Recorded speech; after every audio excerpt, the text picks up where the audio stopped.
Alright, welcome to the first video for the Pokemon Club. I've been wanting to make all sorts of different videos for a while now, just because it's really hard to sit down with everybody one-on-one kind of thing in the Pokemon Club with just how much fun we're having and how much is going on all at once.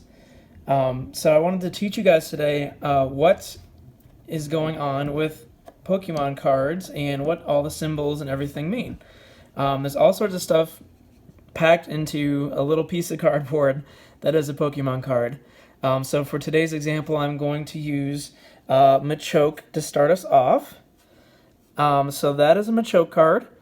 It is a Pokemon card, of course. On the back says Pokemon. So at the top, it tells us Stage 1. Which means that you have to play a Machop card, as it says here. It evolves from Machop. So you can't just play him in a game, which we'll explain how to play the game, possibly in some later episodes. So the title is at the top there. So he's Machoke, and you have to play him from Machop, as it says. HP means hit points, or like how much health he has. And it says he has 100. So that's what that 100 means. This symbol here means that he is a fighting type Pokemon. Let me try to zoom in if I can. Maybe. Here we go. So he is the fighting type. It's got a fist kind of clenched there. And now I've got to refocus because I'm just using a simple, my iPhone, honestly. So down here it says number 67. He's a superpowered Pokemon. His height is 4'11". So I am taller than Machoke. That's nice to know. I do weigh more than Machoke, though, I will say that. So there's just some fun little information that's on the bottom of most of the cards' images that just give you a little bit more detail and allow you to kind of get some more imagination about what this Pokemon's about.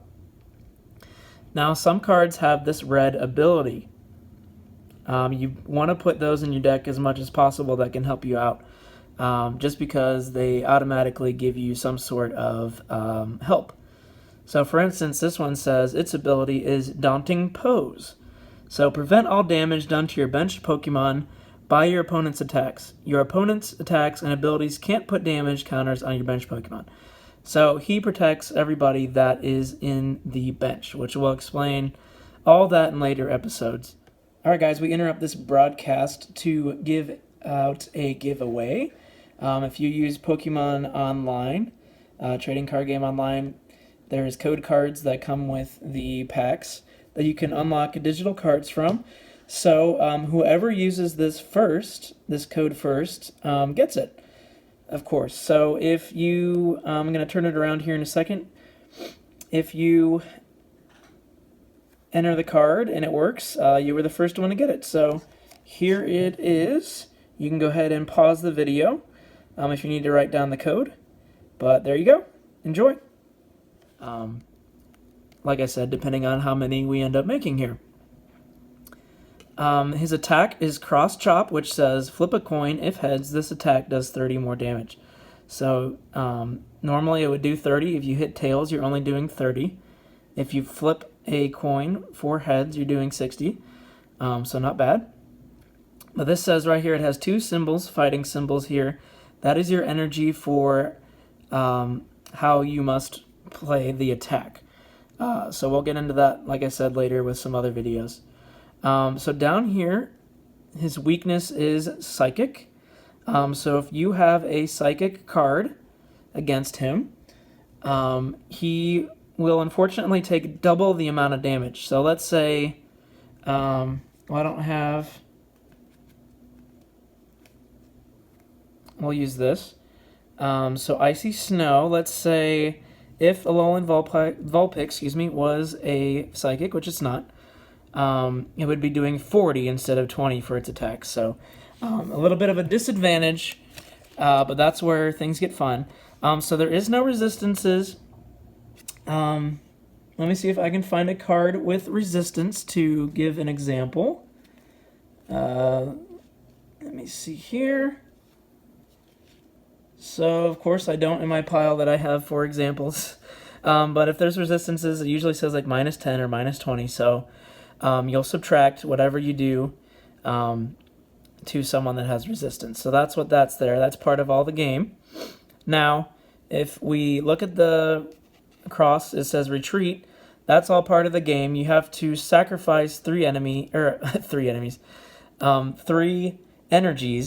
to get him on the bench. So let's say he's at 90 health, or I'm sorry, like he's got 10 more health to go.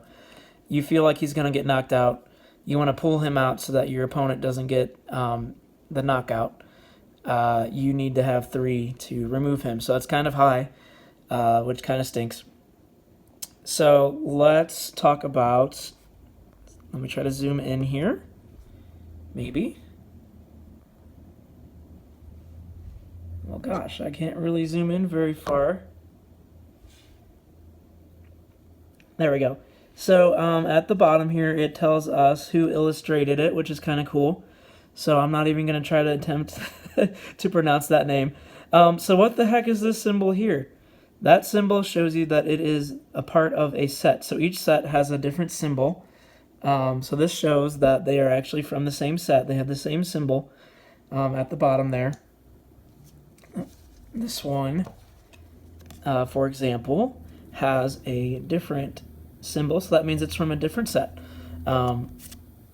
So that helps collectors. For instance, here it says number 64 out of 145. So this is card number 64 out of a total of 145. But let me move on. You can also see cards that have numbers that are higher than the second number. So for instance, this card, Excadrill, is a secret rare because it is 246 out of 236. The Pokemon Company reveals all 236 at some point, but then there are hidden cards as you open things up, and as the community opens things up, they kind of get revealed. So this one was cool. I pulled it, and it is a 246 out of 236 Excadrill, and it's all holographic. It's called a full art because the picture covers the entire card instead of just a little image there like this one.